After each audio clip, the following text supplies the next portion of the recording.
Hey everyone, welcome back to the channel. Today, we're diving into a super cool feature in the Google Translate app that can totally transform your travel experience or even help you decode that mysterious menu at your favorite restaurant. If you enjoy this video, be sure to like and subscribe for more tech hacks and travel tips. Let's get started. To begin, open the Google Translate app on your device.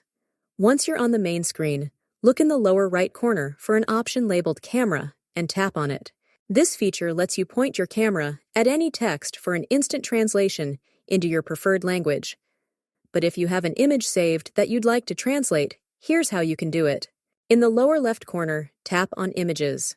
Then, choose the image with text that you want to translate and select it.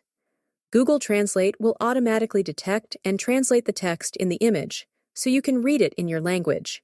And that's all there is to it.